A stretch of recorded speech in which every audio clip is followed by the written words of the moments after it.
दहनशील गैसों की सहायता से वेल्डिंग और कटिंग एक जानी पहचानी पद्धति है। ये एक बहुमुखी उपकरण है और अपेक्षाकृत सस्ता भी। दहनशील गैस के रूप में हम एसिटिलीन या एलपीजी का प्रयोग कर सकते हैं। दहनशील गैस की ऊर्जा वहन क्षमता इतनी अधिक होनी चाहिए ताकि धातु को जल्दी और कुशलता से पिघला सके।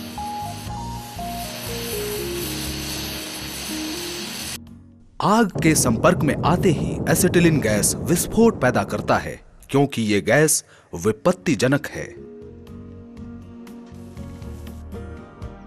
लेकिन ऑक्सीफ्यूल कटिंग एक बहुत ही सुरक्षित पद्धति है और यदि हम उचित क्रियाओं और उपयुक्त उपकरणों का प्रयोग करें तो दुर्घटना की संभावना बहुत कम हो जाती है।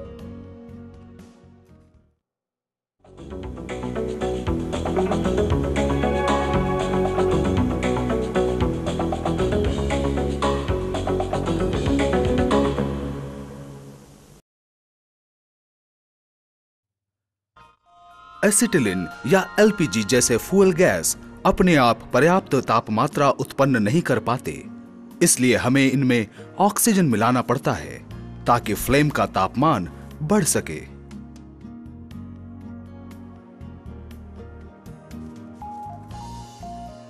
आइए हम एसिटिलीन के बारे में और जानकारियां लें।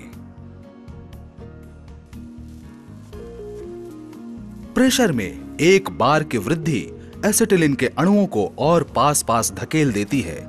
ये अणु एक दूसरे से सघनता से जुड़े होते हैं और तापमात्रा के 300 डिग्री सेल्सियस तक बढ़ने पर ये अणु विघटित हो जाते हैं। इस प्रकार पैदा हुई ऊर्जा एक के बाद एक अणुओं की कड़ियों को विघटित करती है।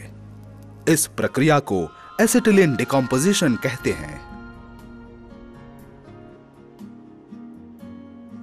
इस कारण कभी भी संचालन के प्रेशर को 1.5 बार से अधिक ना होने दें। प्रेशर के बढ़ने से अणु और भी सघनित होंगे और विघटन का खतरा उतना ही अधिक होगा।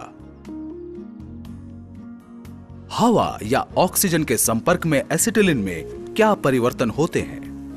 जब एसिटिलीन हवा के संपर्क में आता है तो अग्नि उत्पन्न होती है। विशुद्ध एसिटिलीन हवा में 2300 डिग्री सेल्सियस तापमान के साथ जलता है। जब हम वेल्डिंग और कटिंग के कार्य के लिए एसिटिलीन को ऑक्सीजन के साथ मिलाते हैं तो उत्पन्न अग्नि का तापमान बढ़कर 3100 डिग्री सेल्सियस हो जाता है। हवा या विशुद्ध ऑक्सीजन के साथ मिलाने पर एसिटिलीन विस्फोटक हो जाती है। इसलिए हमें हमेशा एसिटिलीन की लीकेज के प्रति सतर्क रहना चाहिए। हवा में सिर्फ कुछ प्रतिशत एसिटिलीन मिलकर विस्फोटक मिश्रण बनाता है। एसिटिलीन का एक गुण है इसकी खास तेज गंध, जिससे लीकेज होने पर तुरंत चेतावनी मिल जाती है। वैसे देखा जाए तो एसिटिलीन गैस सुरक्षित है यदि हम लीकेज को रोक सकें और सिलेंडर को ताप या चिंगारियों के संपर्क में ना आने दें तो विघटन और विस्फोट की संभावनाएं खत्म कर सकते हैं।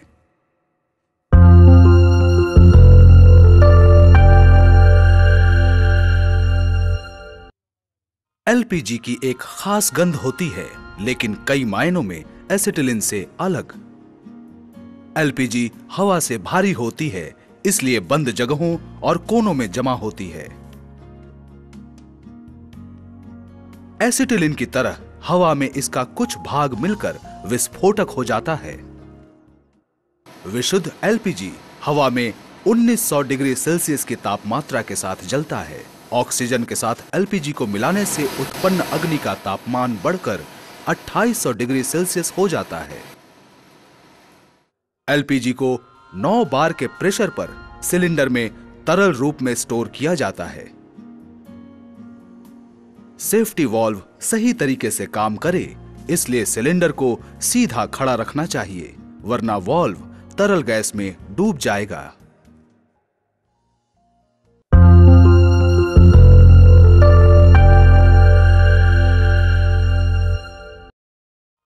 हम किसी भी फ्यूल गैस का प्रयोग कर रहे हों, फ्लेम की तापमात्रा को बढ़ाने के लिए ऑक्सीजन का प्रयोग होता है। ऑक्सीजन गंध रहित है और चिकित्सा के क्षेत्र में प्रयोग के लिए संभवतः अधिक जाना जाता है। इस तथ्य से धारणा बनती है कि ऑक्सीजन के प्रयोग में जोखिम नहीं, लेकिन असलियत कुछ और है। हमारे वातावरण के वायु में 21% ऑक्सीजन है। सभी प्रकार के दहन कार्यों में ऑक्सीजन की सक्रिय भूमिका होती है। यदि हम ऑक्सीजन की मात्रा 3% बढ़ाकर 24% कर दें तो दहन गति दुगनी हो जाती है। 40% पर दहन गति 10 गुना बढ़ जाती है।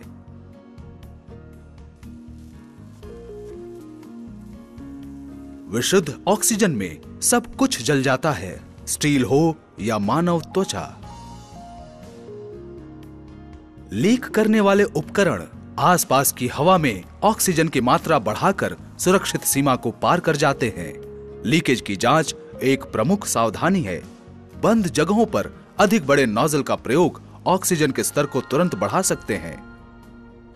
आप अपनी जरूरत के मुताबिक उपयुक्त नोजल का प्रयोग करके इस जोखिम से बच सकते हैं। कटिंग टेबल्स की मदद लें। सिलेंडरों में ऑक्सीजन को 200 बार के प्रेशर के साथ कंप्रेस किया जाता है। अंदर इस प्रेशर को सहने के लिए 65 टन की भार क्षमता होनी चाहिए। हालांकि ऑक्सीजन स्वयं ज्वलनशील नहीं है, मगर सिलेंडर के अंदर दबाव इतना अधिक होता है कि यह दीवार या छत को किसी रॉकेट की तरफ भेज सकता है। माने या ना माने, कई बार ऐसी घटनाएं हो भी चुकी हैं। सभी गैस सिलेंडरों में यह समानता है कि इनके रखरखाव में सावधान रहना चाहिए। विशेषकर सिलेंडर को सुरक्षित रखना चाहिए, प्रयोग के समय, साथ साथ परिवहन के दौरान।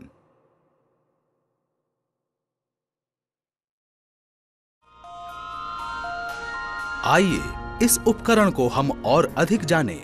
यदि हमें सुरक्षा के उच्च स्तर को पाना है तो जरूरी है कि हम सर्वोच्च गुणवत्ता वाले उपकरण का ही प्रयोग करें। साथ ही यह भी जरूरी है कि जोड़ते समय और इसके डिजाइन, निर्माण और जांच के वक्त सावधानी बरतें। प्रयोग किए जाने वाले उपकरण के हिस्से गैस सिलेंडर्स, रेगुलेटर्स,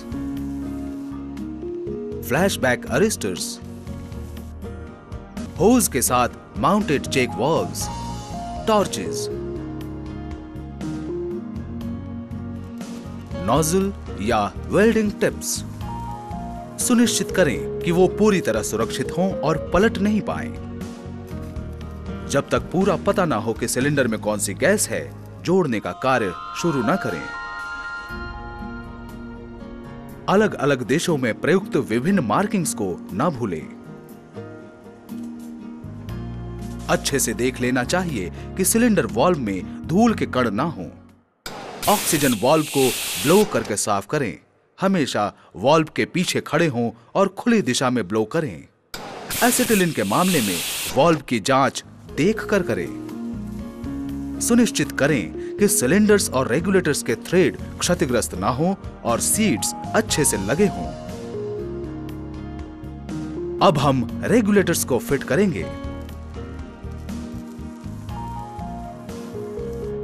ध्यान रखें कि ऑक्सीजन और एसिटिलीन के रेगुलेटर्स अलग होते हैं। ऑक्सीजन के राइट हैंड थ्रेड्स और एसिटिलीन के लेफ्ट हैंड थ्रेड्स। सुरक्षात्मक उपकरणों में अगला क्रम है फ्लैशबैक अरेस्टर्स का। ऑक्सीजन और एसिटिलीन एक एक दोनों के लिए। एसिटिलीन और ऑक्सीजन दोनों के लिए फ्लैशबैक अरेस्टर्स एक से नहीं होते। रेगुलेटर्स की तरह इनकी भी थ्रेडिंग अलग होती है। प्रामाणिक मानकों और सुरक्षा की दृष्टि से अनुमोदित होजेस का ही प्रयोग करें। विभिन्न गैसों के होजेस के लिए भ्रम न पैदा हो, इसलिए ये विभिन्न रंगों के होते हैं। सुनिश्चित कर लें कि उपयुक्त होज क्लैंप लगाए गए हों और इनमें दरार ना हो या दूसरी कोई क्षति ना पहुंची हो। इसके बाद होज को फ्लैशबैक अरेस्टर्स के साथ जोड़ें। होज को फ्लेम अरेस्टर्स के साथ जोड़ते हैं ताकि गैस को गलत दिशा में जाने से रोका जा सके। इस काम की पहली शर्त है कि होज में सारे कनेक्शंस उपयुक्त तरीके से हों। ऑक्सीजन कनेक्शन के विपरीत एसिटिलीन कनेक्शन खानों के साथ बनाया जाता है। बॉक्स रेंच की सहायता से सारे कपलिंग्स को कस दें। अब हम सही ऑपरेटिंग प्रेशर को एडजस्ट करेंगे। इस काम के शुरू में सुनिश्चित करें कि टॉर्च पे लगे थ्रॉटल वाल्व बंद हो। रेगुलेटर का उद्देश्य सिलेंडर में हाई प्रेशर को नियंत्रित करना है ताकि कार्य करने योग्य प्रेशर एक सा रहे। जांच लें कि प्रेशर एडजस्टिंग स्क्रू बिल्कुल बाहरी छोर पे हो, यानी ऑपरेटिंग प्रेशर 0 पे हो। अब हम धीरे से सिलेंडर वाल्व को खोलेंगे। सावधानी का एक महत्वपूर्ण उपाय है कि कभी भी रेगुलेटर्स के करीब खड़े ना हों। प्रयोग होने वाले वेल्डिंग या कटिंग नोजल का डायमेंशन सही ऑपरेटिंग प्रेशर को तय करता है। कृपया टेबल देखें। टॉर्च पे लगे एसिटिलीन नॉब को पूरा खोल दें और प्रेशर गेज की सहायता से वांछित ऑपरेटिंग प्रेशर को एडजस्ट करें। ऑक्सीजन को भी इसी पद्धति से एडजस्ट करें। कटिंग टॉर्च के प्रयोग के वक्त हम कटिंग ऑक्सीजन के प्रेशर को रेगुलेटर से एडजस्ट करते हैं। इसीलिए हमें एडजस्टमेंट करते समय कटिंग ऑक्सीजन सप्लाई को पूरी तरह खोल देना चाहिए। हीटिंग ऑक्सीजन के प्रवाह को कटिंग अटैचमेंट या कटिंग टॉर्च पे लगे वाल्व्स की मदद से नियंत्रित करते हैं। याद रखें कि एसिटिलीन के क्षेत्र में ऑपरेटिंग प्रेशर 1.5 बार से अधिक न हो। सामान्यतः एसिटिलीन प्रेशर 0.2 से लेकर 0.8 बार के अंतर के बीच ही रहता है। हमने सीखा कि सिलेंडर वाल्व को धीरे धीरे खोलना चाहिए। वजह यह है कि यदि हम सिलेंडर प्रेशर को अचानक ही खोल देंगे तो एडियाबेटिक कंप्रेशन उत्पन्न होगा। इसमें होता यह है कि बची हुई गैस द्रुत गति से कंप्रेस होती है और तापमात्रा में अच्छी खासी बढ़ोतरी होती है। उच्च तापमात्रा और हाई प्रेशर ऑक्सीजन के मिश्रण से रेगुलेटर के अंदर के धातु में आग पकड़ सकती है। इस प्रक्रिया को तथाकथित मेटल फायर कहते हैं। लीकेज आम धारणा से कहीं अधिक दुर्घटनाओं का कारण बनती है। छोटी सी लीक से गैस में लगने वाली आग कभी-कभी गंभीर नुकसान करती है। उदाहरण के तौर पे टॉर्च या होज अटैचमेंट से लीक होती गैस आगे बढ़कर दस्तानों और कपड़ों के अंदर जाकर आग के लगने से वेल्डर को बुरी तरह घायल कर सकती है। अब हम लीक की जांच के लिए तैयार हैं। गैस सप्लाई शुरू करके और टॉर्च पे लगे वाल्व्स को बंद रख के सिस्टम में एक प्रेशर बनाएं। लीकेज स्प्रे या साबुन के घोल का प्रयोग करें। ऑक्सीजन सिलेंडर के अंदर की ओर लीक का पता चले तो याद रखें, कपलिंग को ना कसें जब तक कि सिलेंडर वाल्व बंद ना हो और प्रेशर रिलीज ना हो। थ्रेड्स का आपसी घर्षण भी हाई प्रेशर पर आग पैदा कर सकता है।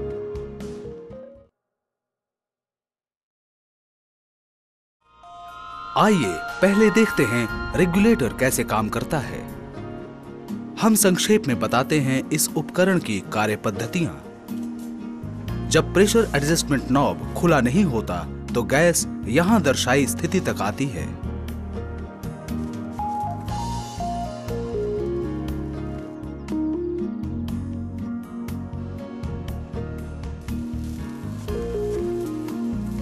जब प्रेशर एडजस्टमेंट नॉब आधा खुला होता है तब गैस की स्थिति यहां होती है।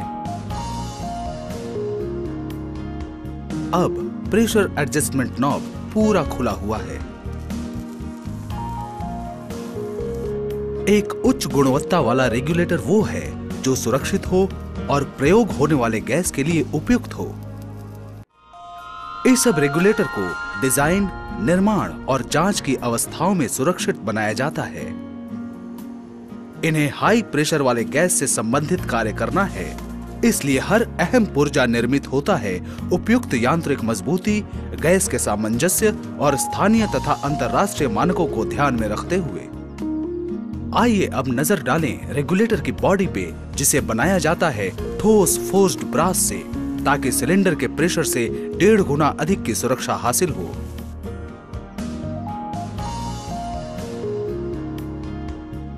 बॉनेट को शक्तिशाली जिंक अलॉय डाई कास्टिंग से बनाते हैं। सीट फेलियर की प्रतिकूल हालत में बॉनेट का जोड़ सफलतापूर्वक सिलेंडर के पूरे प्रेशर तक खुल जाता है और ऑपरेटर की सुरक्षा सुनिश्चित करता है। ई-सब रेगुलेटर में पहले स्टेज का डायाफ्राम स्टेनलेस स्टील का बना होता है जो सिलेंडर के हाई प्रेशर को झेल सके, और दूसरे स्टेज का डायाफ्राम लचीले नियोप्रिन रबर से बनता है उत्तम नियंत्रण और कुशलता के लिए। वाल्व है रेगुलेटर का एक महत्वपूर्ण हिस्सा जिसे बनाते हैं स्पेशल फ्लूरोपॉलीमर से, जो ऑक्सीजन इग्निशन को रोकता है।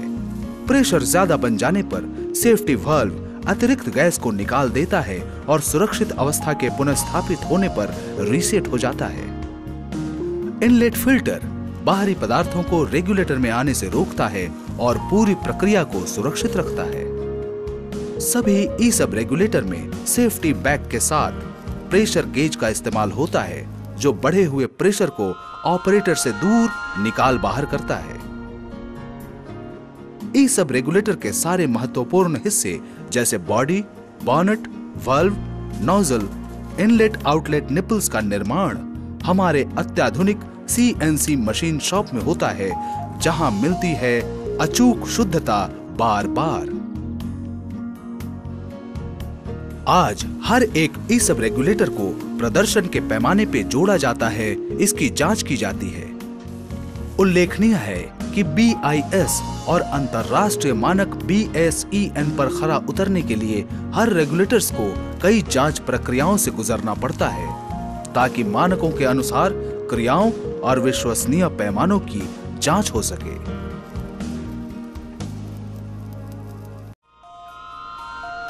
रेगुलेटर्स पर 300 बार गैस सर्विस का प्रेशर डालते हैं और जोड़ों में लीक की जांच करते हैं।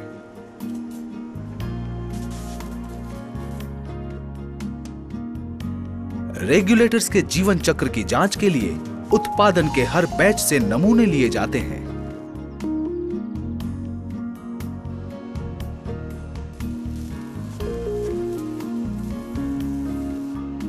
इस सिस्टम में रेगुलेटर के पास ही लगा होता है फ्लैशबैक अरेस्टर, एक महत्वपूर्ण उपकरण जो सिलेंडर के संभावित विस्फोटों को रोकता है।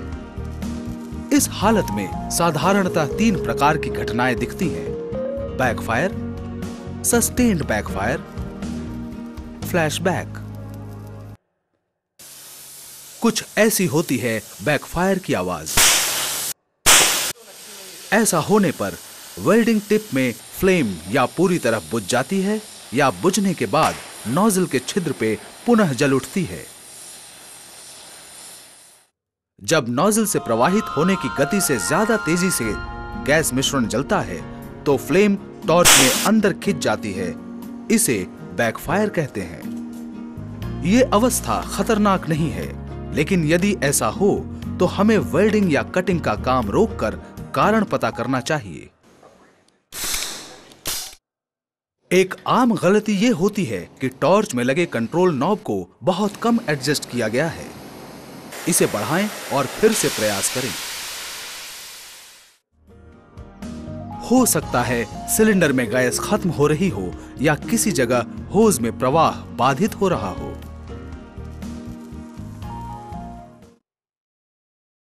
इसकी एक प्रमुख वजह है जाम या क्षतिग्रस्त नोजल। अगर ये वजह जाम होने का है तो मात्र नोजल की सफाई से ही काम हो जाता है। यदि रिमिंग नीडल का प्रयोग कर रहे हैं तो वो सही होना चाहिए। यदि हम आवश्यकता से बड़ी रिमिंग नीडल का प्रयोग करके नोजल के छिद्र को बड़ा कर देंगे तो गैस की गति कम हो जाएगी और बैकफायर होता रहेगा।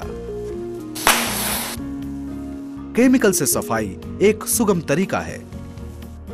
बस नोजल को सफाई वाले केमिकल में डुबोएं, 4 घंटे बाद इसे निकाल लें। साफ करके पूरी तरह से सुखा के इसे प्रयोग करें। बैकफायर का एक और कारण है दहन गति का बढ़ जाना। हालांकि गैस निकलने की गति सही है, नोजल के ज्यादा गर्म हो जाने पर ऐसा होता है। ऐसा विशेषकर छोटी जगहों पर वेल्डिंग करने से होता है, जब चिंगारियां नोजल से वापस टकराती हैं या जब बहुत नजदीक से कटिंग का काम होता है। समाधान आसान है, काम रोक दें और नोजल को पानी में ठंडा कर लें। किसी भी हालत में बैकफायर की अनदेखी नहीं करनी चाहिए। ऐसा करने पर सस्टेन्ड बैकफायर होने का जोखिम बढ़ जाता है। चिंगारी वापस होकर नोजल या कटिंग अटैचमेंट के अंदर जलती रहती है। सस्टेन्ड बैकफायर होने को आसानी से समझा जा सकता है क्योंकि सीटी की आवाज के साथ फ्लेम बुझ जाती है। आपके पास 10 सेकंड का वक्त है गैस सप्लाई बंद करने के लिए। पहले टॉर्च में, उसके बाद सिलेंडर में। पानी में टॉर्च को ठंडा करें और नोजल की जांच करें।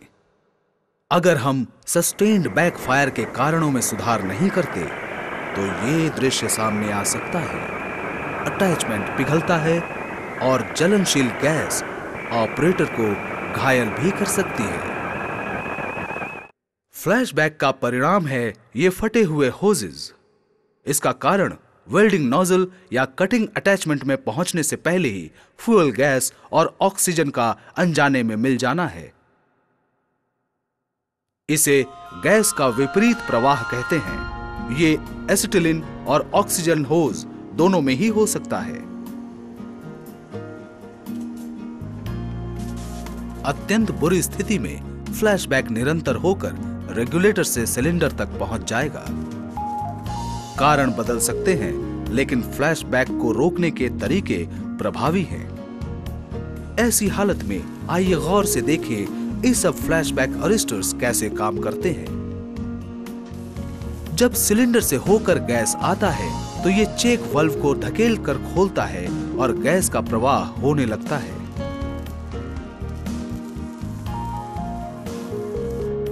यदि प्रेशर के असंतुलन के कारण गैस का विपरीत प्रवाह होता है तो विपरीत प्रवाहित गैस का प्रेशर चेक वाल्व पे प्रेशर डालकर इसे फिर से बंद कर देता है। Check valve pressure sensitive cut off valve को रिलीज कर नीचे आती सप्लाई को रोकता है और ट्रिप बटन बाहर निकल आता है। बटन को दबाकर और अंदर के प्रेशर को बाहर निकालकर इसे रीसेट किया और कार्य के योग्य बनाया जा सकता है। भारत में उपलब्ध दूसरे मॉडल्स में इस सब फ्लैशबैक की ये खासियत नहीं मिलती। चरम परिस्थितियों में जब उपकरण के अंदर आग पहुंचती है तो थर्मल कट ऑफ वाल्व काम करता है और इसे फिर से प्रयोग नहीं किया जा सकता। एक महत्वपूर्ण सुरक्षात्मक उपकरण होने के कारण हर फ्लैशबैक अरेस्टर्स का निर्माण और जांच धूल रहित नियंत्रित परिवेश में किया जाता है।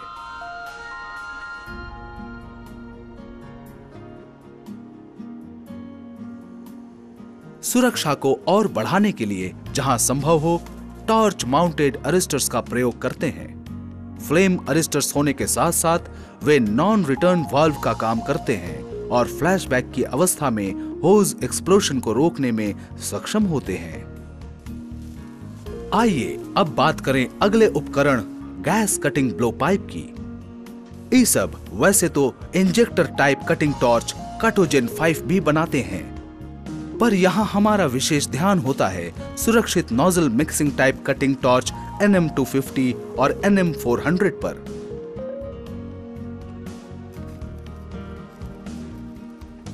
आइए नोजल मिक्सिंग टॉर्च के कार्य करने के सिद्धांतों को समझें। एसिटिलीन नॉब को खोलते ही एसिटिलीन गैस टॉर्च में आने लगती है।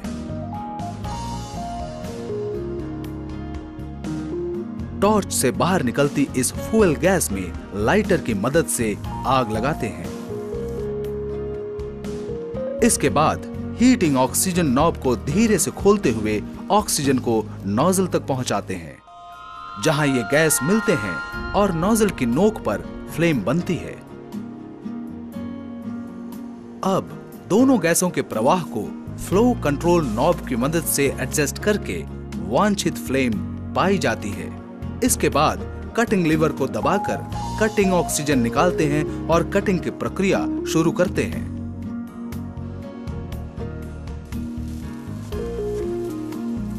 एनएम टॉर्च के सारे अहम हिस्से जैसे बॉडी, स्पिंडल्स, नोजल्स, सीट इत्यादि सीएनसी मशीन की सहायता से सुरक्षित, विश्वसनीय और कार्यकुशल बनाए जाते हैं।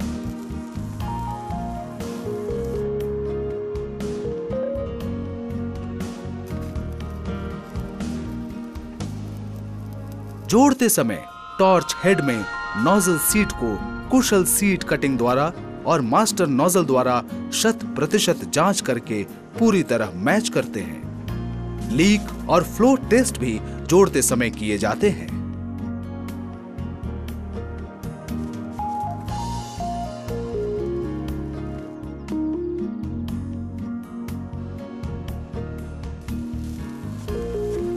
प्रदर्शन की जांच के अलावा जोड़ने के दौरान ब्लो पाइप को हमारी अत्याधुनिक प्रयोगशाला में BIS और अंतरराष्ट्रीय मानक BSEN के अनुसार टाइप टेस्ट करते हैं।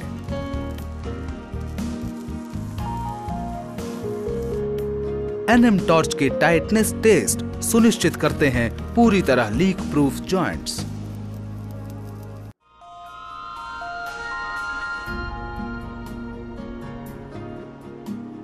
एक लंबे चक्र के लिए वाल्व एंड्योरेंस टेस्ट से जब तक टॉर्च रहे तब तक ऑक्सीजन और फुल गैस का उपयुक्त लीक प्रूफ कंट्रोल मिलता है।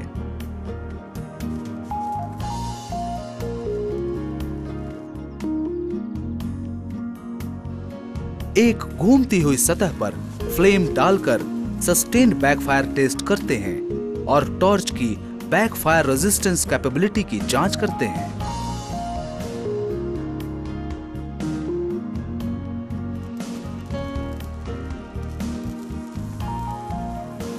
हवा की गति के सामने टॉर्च की फ्लेम्स की स्थिरता की भी जांच की जाती है। हम आ पहुंचे हैं गैस कटिंग सिस्टम के अंतिम चरण में। फ्लेम कटिंग उपकरण का प्रमुख अंग है कटिंग नोजल।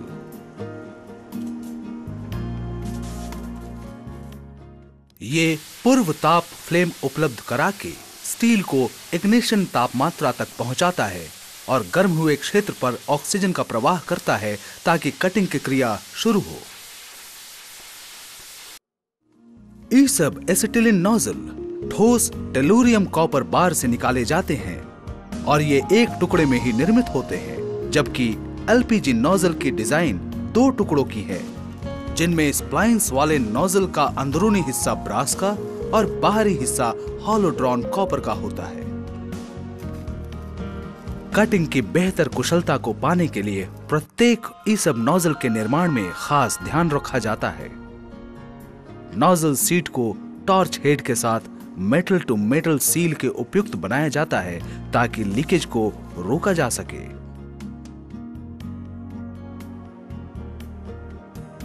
हर एक ई-सब नोजल स्वेज टाइप होता है जो चमकीले गैस स्पोर्ट उत्पन्न करते हैं। इससे मिलता है तीव्र गति के साथ गैस का एक सा प्रवाह। श्रेष्ठ कटिंग ऑक्सीजन स्ट्रीम से मिलते हैं साफ सुथरे कट्स, जिनमें होते हैं पतले से पतले कर्व विड्थ। गैस का साफ प्रवाह देता है तीव्र गति और गैस की खपत होती है कम। प्रदर्शन की गुणवत्ता को सुनिश्चित करने के लिए हर नोजल की अलग से फ्लेम टेस्टिंग करते हैं। टेलुरियम कॉपर की उच्च संवहन क्षमता नोजल फेस से ताप को दूर रखती है, जिससे नोजल अपेक्षाकृत ठंडा रहता है। नोजल पे स्लैग का जमाव कम हो जाता है। यह नोजल के जीवन को बढ़ाकर बैकफायर के मौके कम कर देता है। वेल्डिंग और कटिंग में व्यक्तिगत सुरक्षा उपकरण बेहद जरूरी हैं, खास तौर पे तब जब हम कभी-कभी भूल जाते हैं कि इस काम में उत्पन्न होने वाले उच्च तापमान से गंभीर नुकसान हो सकता है। एक नुकसान है आग के छींटे। बगैर सुरक्षात्मक गॉगल्स के इनसे आंखों को नुकसान हो सकता है। ऐसा माना जाता है कि वेल्डिंग या कटिंग करते समय सारे लोग वेल्डिंग दस्ताने और अग्निरोधक कपड़े पहनते ही होंगे।